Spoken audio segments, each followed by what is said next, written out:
أشهد أن لا إله إلا الله وأشهد أن محمدا عبده ورسوله أما بعد فإن خير الحديث كتاب الله وخير الهدي محمد صلى الله عليه وسلم وشر الأمور محدثاتها وكل محدثة بدعة وكل بدعة ضلالة وكل ضلالة في النار.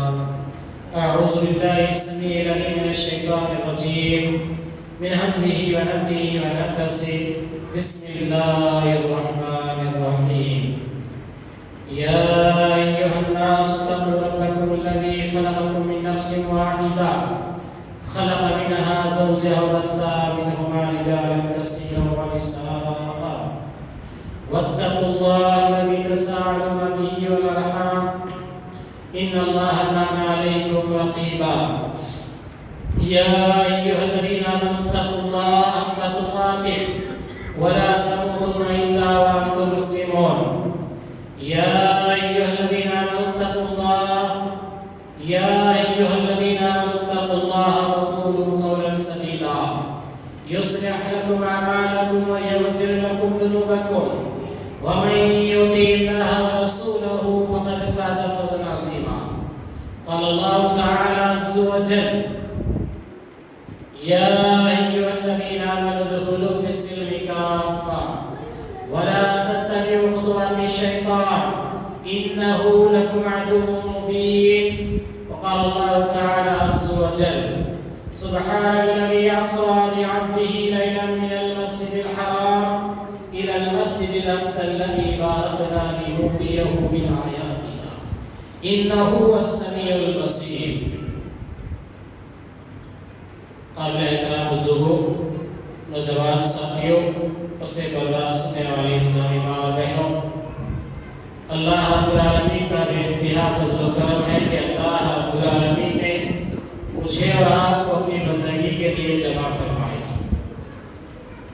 اللہ رب العالمین کی بندگی میں بالخصوص عبادت کے طور پر بجان لانے جانے والی بندگی نماز ہے۔ اسی سے متعلق، اسی کے وجود، اسی کے عطا کا دن شریعت اسلامیہ میں معراج کے نام سے مشہور ہے، جس کو امت مسلمہ شب معراج کے نام سے جانتی ہے۔ ساتھ میں افسوس اس بات کا بھی ہے کہ امت مسلمہ صدیوں سے شب معراج کو جانتی ہے، اسے مناتی ہے، لیکن اس کے احکامات کو مانتی نہیں ہے۔ شب معراج کی آج کا ہمارا جو عنوان ہے شب معراج اور امت مسلمہ۔ شب معراج کے نام پر کسی ایک دن کو قید کر لینا، ایک رات کو جاگ لینا یا ایک رات کی عبادت کر کے یہ سمجھ لینا کہ سال بھر کی عبادت ہم نے کر لیا، یہ سوائے حماقت اور بے دینی کے اور کچھ نہیں ہے۔ اس لیے کتاب و سنت میں اس کی کوئی اثر ہی نہیں ہے، اس کی کوئی اس طرح کا کوئی وجود ہی صحابہ کرام سے نہیں ملتا ہے، تو تب اس کو سنت کہنا یا پھر اس کو تواتر امت کا عمل کہنا، یہ شریعت اسلامیہ کے سامنے گمراہی کا دروازہ کھولنے کے معنی ہے۔ گزشتہ جمعہ میں میں نے گمراہی کے اسباب میں وہ احادیث و باتیں آپ کے سامنے رکھی تھی جن کا انکار کرنے والا یا جس کے اندر بڑھوتری کرنے والا یقیناً وہ دور کی گمراہی میں جا پڑتا ہے۔ اسی طرح شب معراج کے معاملے میں بھی امت مسلمہ کو شب معراج سے بے شمار اپنے عقائد کی اصلاح، اپنی عبادت کے وجوبات کے اوپر اور اپنی اصلاح، اپنی دنیا اور آخرت اور اپنے غیب کے امور پر ایمان لانے کے معاملات میں شب معراج کا واقعہ امت مسلمہ کے لیے جس طرح جسم میں ریڑھ کی ہڈی بڑی پائیدار ہے، اسی طرح ایمان اور عقیدے اور تقوی کے لیے معراج کا واقعہ اس امت کے لیے ریڑھ کی ہڈی کا کام کرتا ہے۔ لیکن افسوس اسی واقعے کو ایک رسم بنا دیا گیا، اسی واقعے کو امت دنیاوی خیالات کے ساتھ اسے گزارنا شروع کر دیا، جس کا نتیجہ امت آج اس کے ماننے کے باوجود بھی اپنے اندر گمراہی کے اوصاف پاتی ہے۔ آئیے اسی موضوع کے ارد گرد آج ہم کتاب و سنت کے دائرے میں قرآن مجید اور حدیث کی روشنی میں کچھ باتیں سننے اور سنانے کی کوشش کریں گے۔ اللہ رب العالمین جس کے ساتھ بھلائی چاہتا ہے اسے دین کی سمجھ دیتا ہے، اور اللہ تعالیٰ جسے اپنے دین سے دھتکارنا چاہتا ہے اسے دین سے محروم رکھتا ہے۔ لوگ دین کو سننے سے محروم رہ جاتے ہیں۔ آخر میں اللہ رب العالمین سے یہ دعا کر کے میں اپنی بات کو آگے لے چلتا ہوں کہ بار الہ ہم تمام کے ایمان اور تقوی میں بڑھوتری عطا فرما۔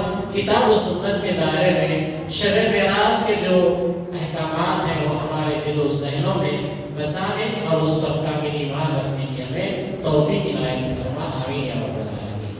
معزز سامعین کرام، جیسے میں نے خطبہ مسودہ کی شروع میں آیت کریمہ پڑھی جو بدر سپارے کی ابتدا سے شروع ہوتی ہے، سبحان الذی اسری بعبدہ لیلا من المسجد الحرام الى المسجد الاقصى الذي باركنا لنريه من آیاتنا کے تحت اللہ رب العالمین نے اس آیت کریمہ میں، یہ آیت کریمہ سورہ بنی اسرائیل کی آیت نمبر 1 ہے، اس میں اللہ رب العالمین نے فرمایا پاک ہے وہ اللہ جو اپنے بندے کو رات ہی رات میں مسجد حرام سے مسجد اقصیٰ تک لے گیا، جس کے آس پاس ہم نے برکت دے رکھی ہے، اس لیے کہ ہم اسے اپنی قدرت کے بعض نمونے دکھائیں۔ یقیناً اللہ تعالیٰ ہی خوب سننے والا اور دیکھنے والا ہے۔ آیت کریمہ گویا معراج کے سارے تذکرے کا ابتدائی اور انتہائی مرحلے کو بیان کر رہا ہے۔ اس آیت کریمہ کا جیسے اللہ رب العالمین کہتا ہے افلا تدبرون القرآن، کیا تم لوگ قرآن میں غور نہیں کرتے؟ ہم نے بہت سی آیاتیں تمہارے لیے صاف صاف کھول کھول کر بیان کر دی ہے۔ آج امت مسلمہ کے اندر ایک عجیب ماحول بنا ہوا ہے۔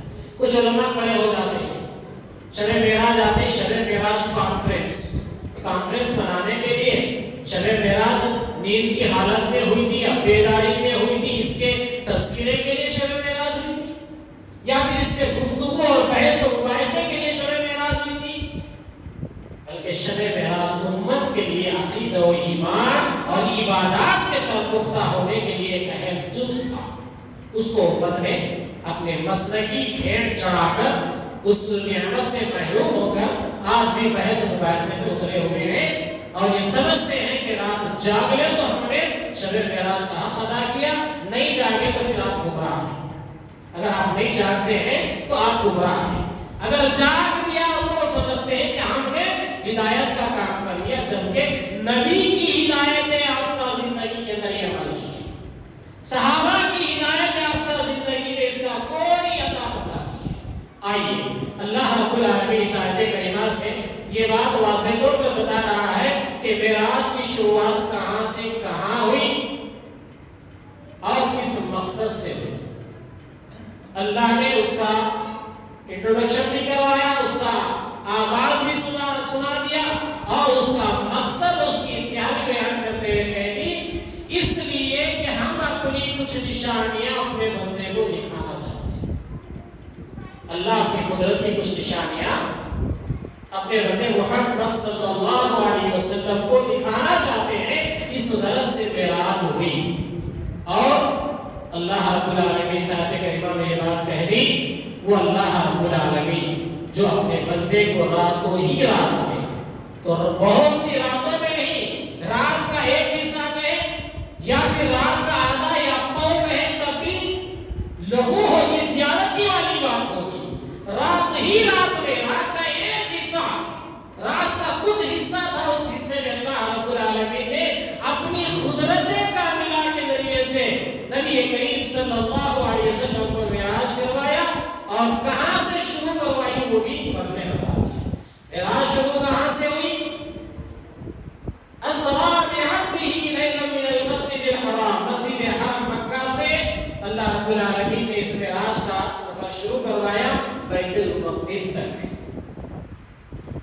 بیت المقدس تک، پھر وہاں سے رب العالمین نے ساتوں آسمان کا اور اس کے بعد جنت اور جہنم کا، کہیں نہروں کا ذکر حدیث کے ذریعے سے ہمارے سامنے معراج کا تذکرہ واضح طور پر آتا ہے۔ کتب ستہ کے اندر 1400 سے زائد احادیث ہیں جس میں نبی پاک صلی اللہ علیہ وسلم کی جانب سے وہاں کے حالات اور احوال ذکر ہوئے، یعنی معراج کی رات میں جو نبی کریم صلی اللہ علیہ وسلم نے دیکھا، وہاں کے حالات یا وہاں کے تذکرے، وہاں کے عذاب، وہاں کی نعمتیں، وہاں کا انداز، وہاں کا رہن سہن، ان چیزوں کی کیفیت 1400 سے زائد احادیثوں کے اندر اس کا تذکرہ موجود ہے۔ وہ ساری احادیثیں آپ کے پاس میں اس خطبے کے ذریعے سے نہیں پہنچا سکتا، اس لیے خاصر ہوں، میں اپیل کر سکتا ہوں آپ سے، آپ معراج، شب معراج کی حقیقت جاننے کے لیے تمام کتب ستہ کے احادیث کو آپ پڑھیے، آپ کو کسی نہ کسی حدیث سے ایک نقطہ ایسا ضرور ملے گا جس میں ہمارے ایمان کو پختہ کرنے والی بات ہوگی۔ لیکن کچھ لوگوں نے علم کی کمی کہیے یا پھر مسلکوں کی بھیڑ چڑھنے کا نتیجہ کہیے، ان حقیقی واقعات کو، ان حقیقی تذکروں کو بھی جو ہے افسانے بنا کر ان امت کے سامنے عقیدے بگاڑنے والے پہلو پیش کر کے بتا دیے۔ اسی طرح میں آپ کو اشارہ کرتے ہوئے اس تذکرے کو آگے لے کر چلتا ہوں۔ اللہ رب العالمین سورہ ہود کی آیت نمبر 114 میں فرماتا ہے، معراج کے لیے اللہ رب العالمین نے لے گیا اور لے جانے کے بعد جو تذکرے میں ان احادیث کے ساتھ ہم دیکھتے ہیں کہ قرآن مجید کے اندر اگر کوئی آدمی آج کہتا ہے کہ نماز قرآن میں کہاں ہے، بہت سے لوگ ایسے جہالت الفاظ استعمال کرتے ہیں، لیکن جن کی نگاہوں سے دور ہو یا وہ خود وہاں تک نہیں پہنچے ہو وہ اور بات ہے۔ لیکن افسوس اس وقت ہوتا ہے امت کے اپنے آپ کو رہبر اور رہنما کہنے والے لوگ جب دین کے نام پر، جب اپنے آپ کو ہم دین کے علمبردار کہتے ہیں، ایسے لوگ جب شریعت کا مذاق اڑاتے ہیں تو بڑی تکلیف ہوتی ہے۔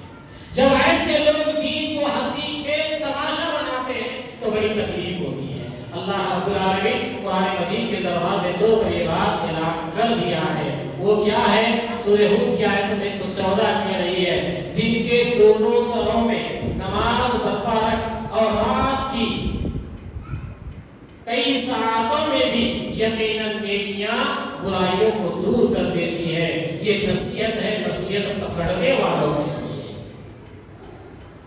دن کی شروعات اور دن کی اختتام کا دونوں سرے، یعنی دن کا یہ کنارہ اور دن کا آخری کنارہ، یعنی فجر اور مغرب، ان دونوں وقتوں میں نماز برپا رکھ، یعنی قائم رکھ،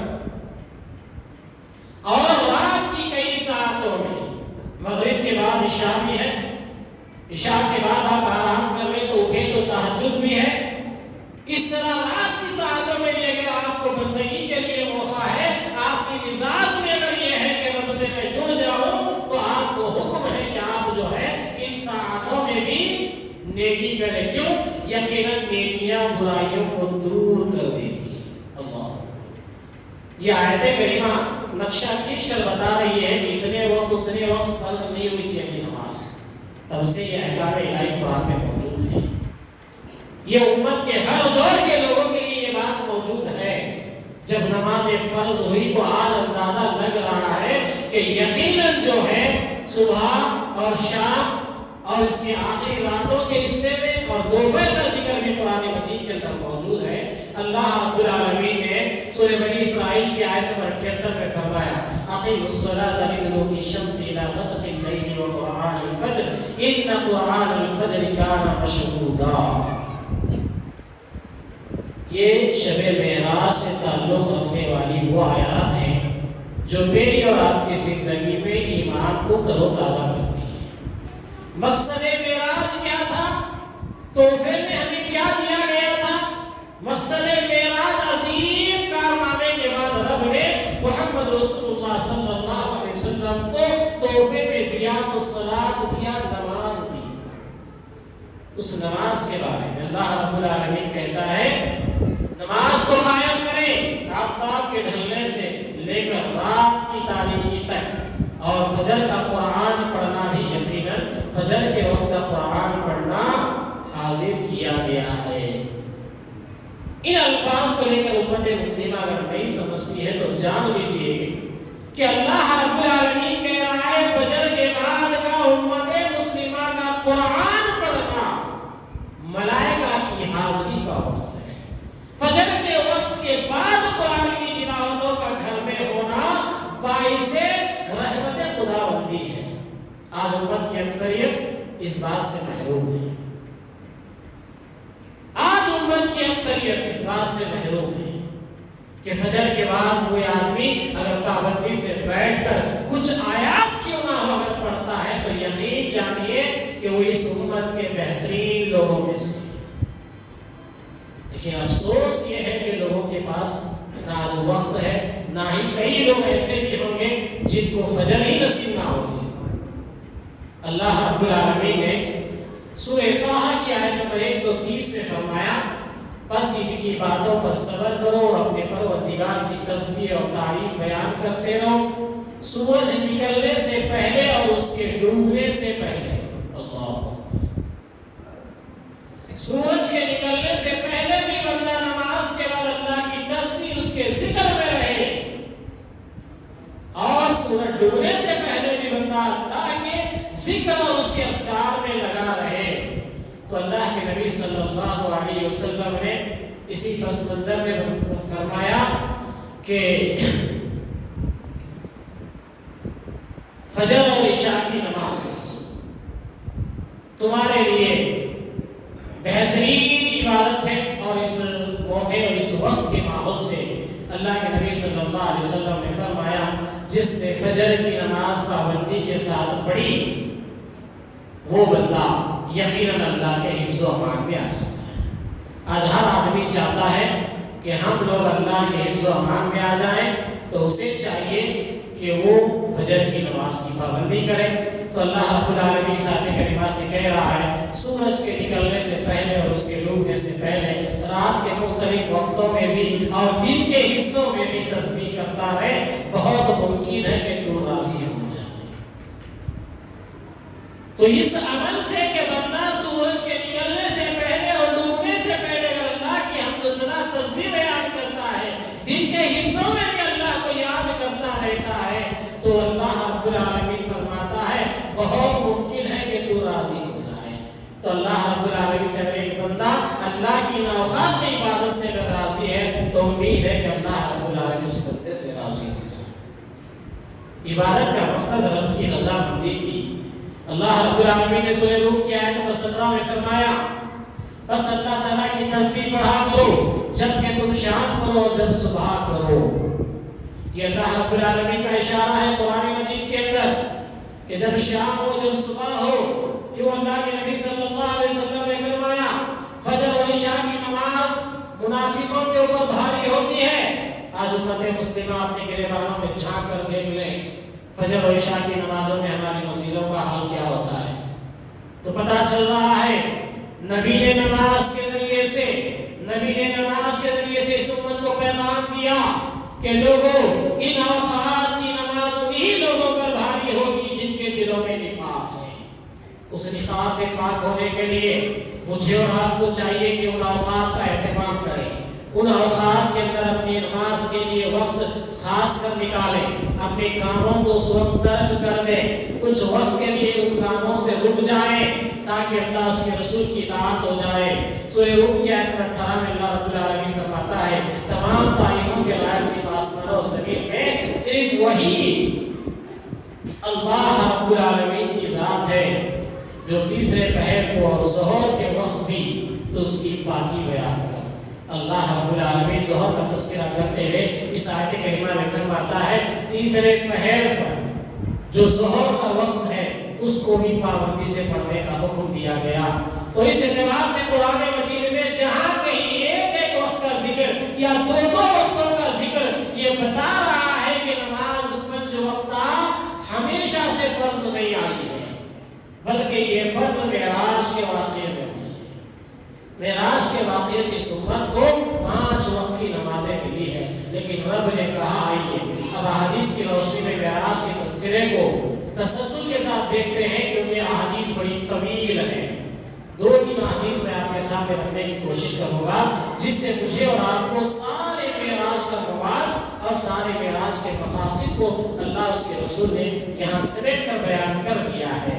حضرت انس بن مالک رضی اللہ عنہ سے روایت ہے، وہ کہتے ہیں انہوں نے وہ واقعہ سنایا جو نبی کریم صلی اللہ علیہ وسلم کو مسجد مکہ میں یعنی کعبے میں معراج کے لیے کیا گیا تھا۔ اس واقعے کا تذکرہ کرتے ہوئے انہوں نے فرمایا نبی کریم صلی اللہ علیہ وسلم مسجد حرام میں سوئے ہوئے تھے، ان میں سے ایک نے پوچھا کہ وہ کون ہے؟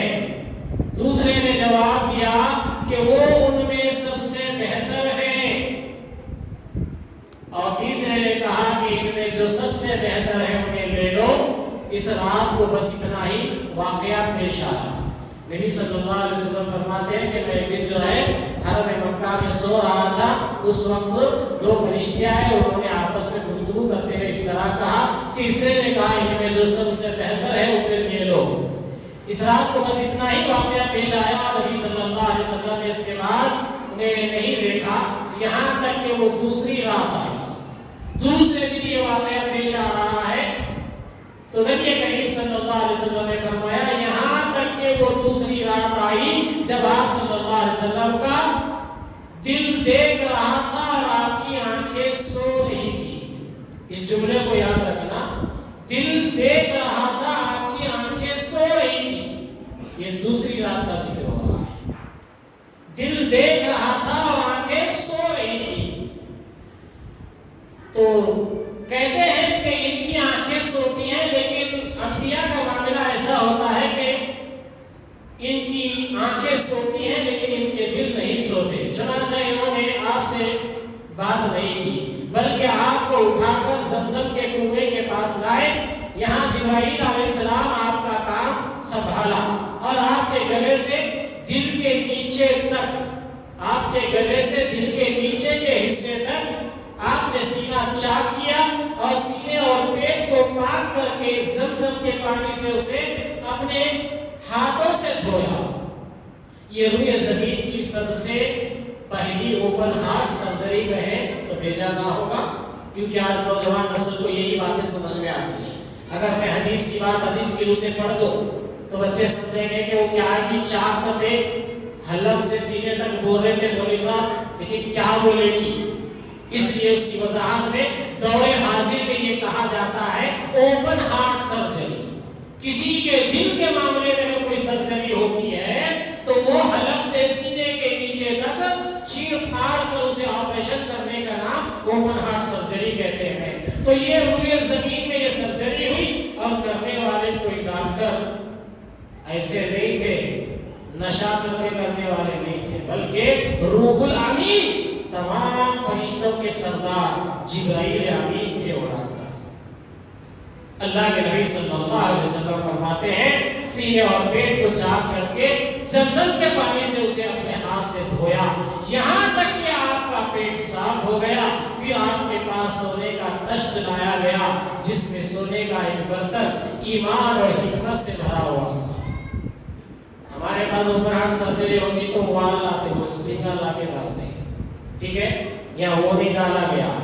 سونے کے تشت میں ایمان بھرا ہوا ایک تشت لایا گیا، سونے کا ایک برتن ایمان اور حکمت سے بنا ہوا تھا۔ کیوں؟ اس لیے کہ اللہ رب العالمین وہ اپنی قدرت کی نشانیاں بتانے کے لیے اپنے بندے کو رات و رات بیت اللہ سے بیت المقدس لے جا رہے ہیں، تو اس کی یہ تیاری ہو رہی ہے۔ تو پتہ چلا کہ ایک عام انسان جو ہے اللہ رب العالمین کے نہ دیکھ سکتا ہے، نہ ہی قدرت کی وہ عظیم کارنامے، قدرت کی وہ عظیم کرشموں کو انسان اپنی ان دنیاوی آنکھوں سے اور ان دنیاوی دل کے ساتھ دیکھنا یہ طاقت نہیں رکھتا۔ اس بات کا ثبوت ہے کہ اللہ رب العالمین نے محمد رسول اللہ صلی اللہ علیہ وسلم کو وہ حضرت جبرائیل علیہ السلام کے ذریعے سے وہاں پر آپ کے سینے کو چاک کیا، پھر اس کے بعد اس سونے کے تشت لایا گیا جس میں سونے کا ایک برتن بھی تھا، اس میں حکمت اور ایمان بھرا ہوا تھا۔ اس سے آپ کے سینے اور حلق کی رگوں کو سیاہ اور سے برابر کر دیا۔ پھر آپ کو لے کر آسمان دنیا پر چڑھے اور اس کے دروازوں میں سے ایک دروازے پر دستک دی۔ حدیث کے اندر واقعہ سنانے میں کسی صحابی سے کوئی چیز چھوٹ سکتی ہے، کوئی چیز رہ سکتی ہے۔ واقعہ دیکھیے یہاں ہو رہا ہے مسجد حرم، زمزم کا کنواں کہاں ہے؟ بیت المقدس میں ہے، مکہ میں ہے۔ یہاں آپریشن ہو رہا ہے، ڈائریکٹ حدیث کا ذکر آسمانوں کی طرف آ گیا۔ دوسری حدیث میں آپ جائیں گے تو وہاں پر اس کا تذکرہ آپ کو مل رہا ہے کہ بیت اللہ سے اللہ کے نبی صلی اللہ علیہ وسلم کو ملک شام بیت المقدس لے جایا گیا۔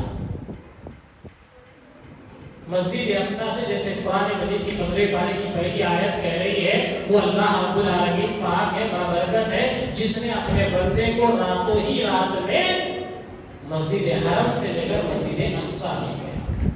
حدیث کے اندر ایک آج اسی فلسطین، جہاں پر اسی فلسطین کے ایک علاقے کا نام الیا ہے، اس الیا کے مقام پر نبی کریم صلی اللہ علیہ وسلم کو یہاں دل چاک کرنے کے بعد لے کر بیت المقدس جانے سے پہلے، انبیاء کی امامت ہونے سے پہلے، ایک مقام پر نبی کریم صلی اللہ علیہ وسلم کو روکا گیا اور وہاں پر آپ صلی اللہ علیہ وسلم کے سامنے مہمان نوازی کے طور پر دودھ اور شراب کے 2 پیالے پیش کیے گئے۔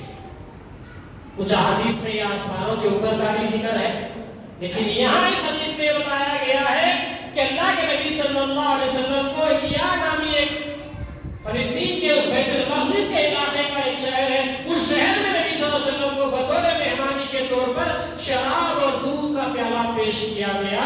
اللہ کے نبی صلی اللہ علیہ وسلم نے انسانی فطرتی طور پر آپ نے دودھ کے پیالے کو اٹھا لیا۔ حضرت جبرائیل ساتھ میں تھے، ساری منظر کشی دیکھ رہے تھے، تو انہوں نے کہا اللہ کے نبی آپ نے فطری طور پر دودھ کو پسند کیا، اگر آپ شراب کو اٹھا لیتے آپ کی امت گمراہ ہو جاتی۔ آج فطرت انسانی اپنا خون بہا رہی ہے فلسطین کی زمین پر۔ فطرت شیطانی جو شراب پینے والے آج قتل کر رہے ہیں اور معصوم وہ دودھ والے بچے آج اپنا خون بہا رہے ہیں۔ یہ دنیا کو آئینہ بتانے کی ضرورت ہے، دنیا کو یہ ان کی حقیقت سمجھانے کی ضرورت ہے۔ یہ نشہوار، یہ خنزیر کھانے والے لوگ آج یہ دودھ پینے والے معصوم بچوں پر ظلم کر رہے ہیں۔ معراج کا واقعہ انسانی زندگی کی تاریخ بتاتا ہے۔ لوگ اسے غلط معنی مفہوم نکالنے اور بات ہے، لیکن شریعت دو ٹوک کہتی ہے۔ وہاں پر بھی میرے نبی نے اس زمین پر فطرت انسانی دودھ کو اپنا کر بتا دیا ہے کہ یہ ملک، یہ زمین فتنوں کی نہیں ہو سکتی، اس لیے کہ رب نے کہا من المسجد الحرام من المسجد الاقصى الذي باركنا، برکتوں والی زمین ہے وہ، انبیاء کا مسکن ہے وہ، نبیوں کی ہر ایک وادی کا ذکر ہے وہاں پر، لیکن اسے آج ٹیررسٹ آرگنیشن کہہ کر دنیا اگر بوخلا کا شکار ہے، اگر آج یہ حرام کھانے والے لوگ، یہ اسرائیل کی ناجائز قوم اگر کہتی ہے کہ وہاں فلسطین نہیں تھا، تو انہی کے لوگ بتانے کے لیے تیار ہے کہ یہاں فلسطین یہ عربوں کا ملک ہے۔ فلسطین کی جو ریاست ہے وہ مکمل عربوں کی ہے، اور عرب وہی تھے نا ہمارے حضرت ابراہیم علیہ السلام وہاں سے آ کر مکہ کے اندر اپنے بیوی بچوں کو بسائے تھے۔ تاریخ نہیں مٹ سکتی، لیکن مٹانے کی ناجائز کوششیں ضرور ہوتی ہیں۔ اللہ کے نبی صلی اللہ علیہ وسلم جب معراج کی رات گئے، جانے کے لیے جب مکے سے لے کر آپ کو بیت المقدس لے آ گیا، وہاں پر یہ واقعہ پیش آیا۔ حضرت جبرائیل نے وہاں سے اللہ کے نبی صلی اللہ علیہ وسلم کو ایک نقطہ کیا ملا؟ ہارٹ پیشنٹوں کو اکثر کہا جاتا ہے گرم گرم دودھ دیا جائے، ان کو پلایا جائے، اور اکثر کسی بھی آدمی کو بلڈ کا مسئلہ ہو، جیسے شاک لگتا ہے، کسی کو شاک لگتا ہے، تو اس آدمی کو ٹھنڈا پانی جوس وغیرہ نہیں پلانے کا، گرم گرم دودھ پلانے کا۔ یہ ہمیں کسی نے نہیں بتایا، ہم نے احادیث کو پڑھا۔ اوپن ہارٹ سرجری نبی کی ہو رہی ہے، من اللہ ہو رہی ہے، دنیاوی اعتبار سے نہیں ہو رہی ہے، اس کی تکلیف اور اس کا کوئی اثر ابھی پر نہیں ہے، اس کے باوجود رب پینے کے لیے جو پیش کر رہا ہے، اس میں سے نبی نے فطری چیز دودھ کو